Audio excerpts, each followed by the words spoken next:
teman-teman yang kuliah di Jogja sering upload foto Bali. Saya dalam hati kecil, saya bilang sama Tuhan, mau suka juga ke Bali, tapi mungkin tidak. Membership Bali memang potongan diskon untuk lokal 10 juta. Doi dari mana orang bilang kan? Uang dari mana? Iya. Tidak mah, saya mau ikuti passion saya di dunia taruh. Percaya saja, tidak pulang Yona. Kasihan, itu teh ada DP doi. Dengan pulang jadi PNS. Jadi PNS. Kontrak One Pride setelah tahun kedua. Tapi sebelum saya menjadi atlet pro, saya sempat dilema. Saya ditinggalkan ibu tercinta. Itu suatu saat saya akan tanding di One Pride dan yang mau kita tanyakan bagaimana prosesnya. Kalau teman-teman mungkin lihat di 3 pertandingan ke belakang, tuh Kakak Alan ini benar-benar dijuluki spesialis KO karena rata-rata memang benar-benar lawannya 3 pertandingan ke belakang itu tidak berkutik. Nah, tapi apa yang terjadi sebenarnya proses yang dari tuh Kakak sendiri? Mungkin banyak yang penasaran. Oke. Boleh, silakan tuh Kakak. Setelah kuliah, pada saat itu saya mau merantau ke daerah yang belum pernah saya kunjungi. Kebetulan teman-teman yang kuliah di Jogja sering upload foto Bali. Aduh, saya dalam hati kecil, waktu itu memang kantong kosong, dompet itu minus plus. Terus karena kasihan orang kampung tuh dengan keterbatasan, tidak pernah minta orang tua untuk bantu. Saya bilang sama Tuhan, mau suka juga ke Bali, tapi mungkin tidak. Katanya di Bali itu kehidupannya terlalu mahal. Tidak mungkin, ya sudah, saya kerja saja. Tapi di balik itu saya iseng-iseng masukin CV untuk kerja sebagai personal trainer. Saya masukkan 2 di Jakarta sama di Bali. Puji Tuhannya diterima. Singkat cerita dua tempat itu terima. Terus saya bilang, Bali. Kalau Jakarta kan pasti pernah transit doang. Orang bilang biar cuma transit yang penting saya Jakarta.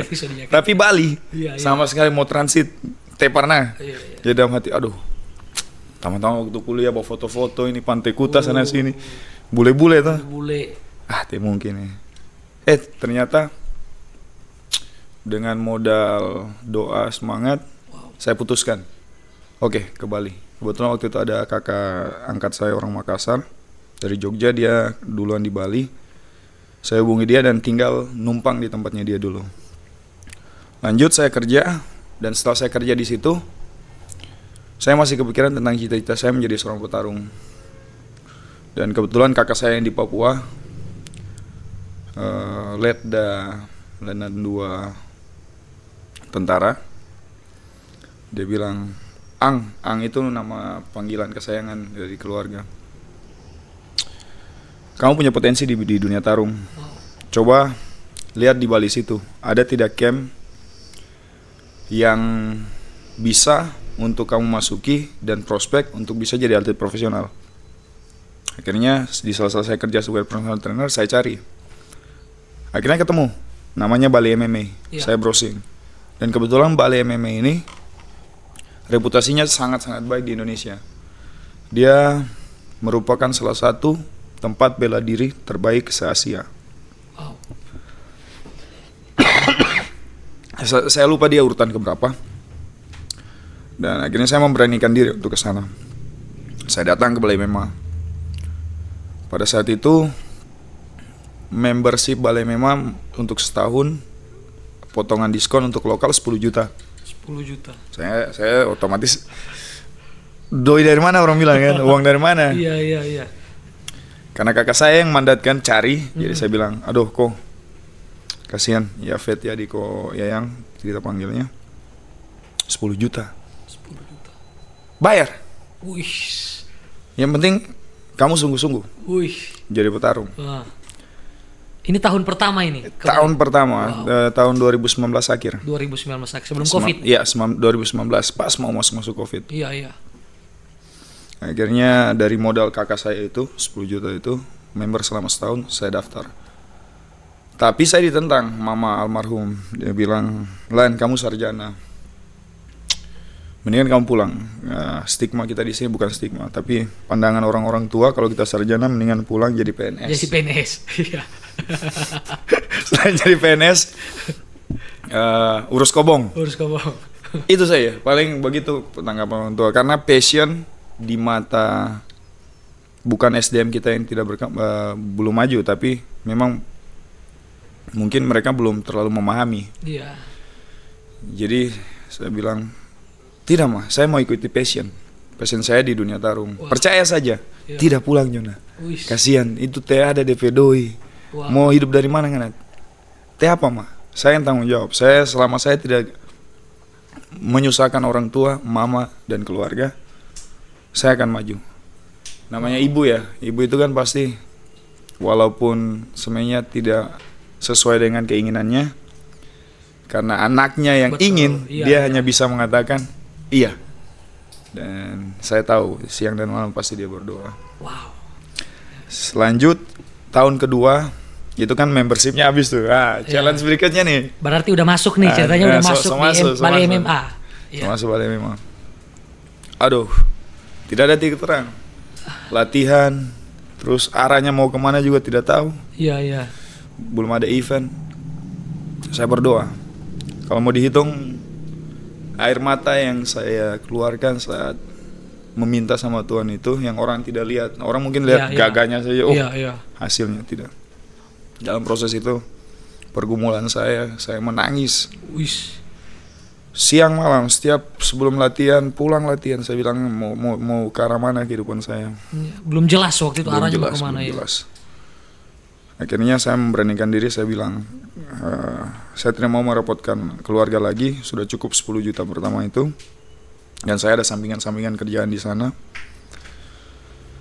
Saya bicara sama manajer, kebetulan ada teman tim profesional fight di Balai MMA, mereka bilang, kalau kamu mau jadi fighter, biasanya ada keringanan, ada kebijakan lainnya, khusus. Lanjut. Akhirnya saya memberanikan diri ketemu manajer, namanya Don Carlo, itu manajer di Balai MMA. Dia orang Amerika. Wow.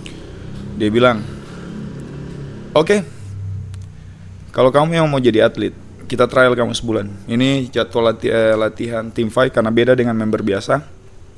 Kalau kamu sanggup, kita evaluasi. Wih, 1 bulan waktu ya, percobaan. langsung ACC. Wow. Percobaan. Jadi tahun kedua itu tidak bayar member, tapi bayar kerja keras. Luar biasa. Jadi puji Tuhan, begitu Tuhan. Intinya Tuhan buka jalan, Tuhan buka jalan. Saya latihan di tahun kedua itu awal-awal.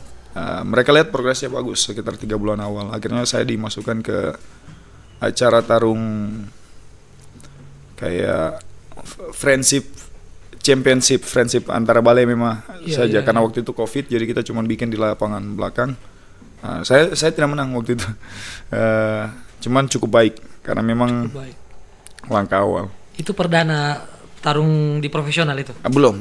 Belum. Itu pertama dipercayakan untuk tanding dari camp di Balai MMA. Okay. Lanjut. Tahun kedua, hampir habis tahun kedua itu, mereka usulkan saya untuk tanding di Canggu Fight Night. Nah, itu semi pro. Setelah amatir, di trial di amatir, dimasukkan ke semi pro. Wow, jadi dari 1 bulan tadi, yang berarti 1 bulan itu memang latihan mati-matian untuk membuktikan. Nah, kelayakan. Terus, ya, di ACC sudah tanda tangan kontrak. Terus pertandingan ini?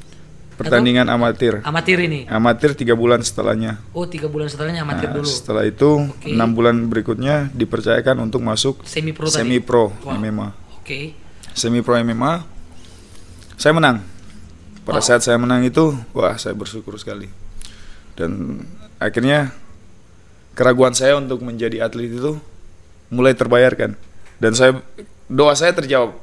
Karena waktu itu ragu, bimbang. Iya. Tapi dalam tiap hari saya doa, akhirnya Tuhan memberikan pertanda baik. Wow. Belum jadi pro, itu tahun kedua ya. Tahun kedua.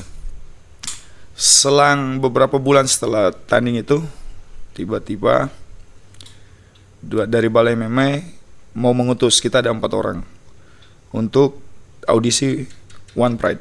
Jadi di Balai MMA itu belum pernah ada yang diutus langsung untuk audisi One Pride, karena kebanyakan yang latihan di situ yang sudah jadi atlet pro dan terjun latihan di Balai MMA.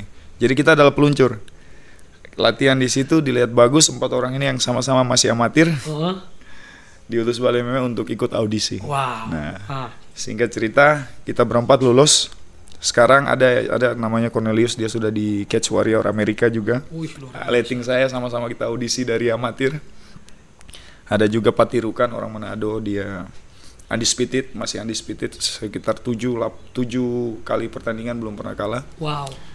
Ada juga Sung Gokong, nama panggungnya. Yeremi Madueli, orang Manado, dia kalau tidak salah 51 atau 61 sekarang. Jadi puji Tuhan angkatan kita dan saya 41. Jadi kita yang berempat ini utusan Bali MMA ternyata berbuah hasil. Luar biasa. Nah, itu saya dapatkan kontrak One Pride setelah tahun kedua. Jadi tahun ketiga? Ya, tahun ketiga awal. Tahun ketiga tanding. Sekarang sudah tahun kedua semenjak saya berkarir. Jadi totalnya saya bertanding 5, 4 maksimal 1 belajar. Oke. Tapi sebelum saya menjadi atlet pro, saya sempat dilema. Waktu itu setelah saya pertandingan amatir semi pro, COVID, saya ditinggalkan ibu tercinta. Wow. Dan itu buat saya sangat-sangat terpukul. Saya juga waktu itu berniat untuk menyerah? Ya, menyerah di perantauan dan menyesali karena tidak sempat untuk mengurus ibu. Dan ibu juga tidak pernah mengeluh atau menceritakan kalau dia itu sakit. Jadi setiap kali kita telepon selalu dia bilangnya, "Madago-dago." "Iyo, bye-bye mama." Wow. Satu hari itu kejadian pagi tanggal 30 April, Februari 30, sekitar tanggal 30 saya ditelepon, mama tidak mau makan. Hari itu juga kita cari tiket untuk balik di sini, berusaha untuk setidaknya ketemu mama. Dalam perjalanan ke sini, itu membuat saya cukup terpukul. Saya pikir untuk apa saya jadi petarung? Karena saya sudah janji saya pasti jadi. Saya berhasil menang di tama debut saya waktu itu untuk mama. Seketika saya kalah, saya langsung berkata pada diri, oke, itu menjadi titik terendah. Saya menyerah, mendingan saya pulang urus kebun, hidup di jalanan, kerja, cari sampingan dan lain sebagainya. Di Bali lontang-lantung tidak jelas. Dia bilang, "Bro, kamu punya potensi, balik." Yang dari kehilangan motivasi, jadi Tuhan akhirnya memberi pertanda-pertanda yang buat saya itu untuk bersemangat. Penyertaan Tuhan yang luar biasa. Saya menang 30 detik.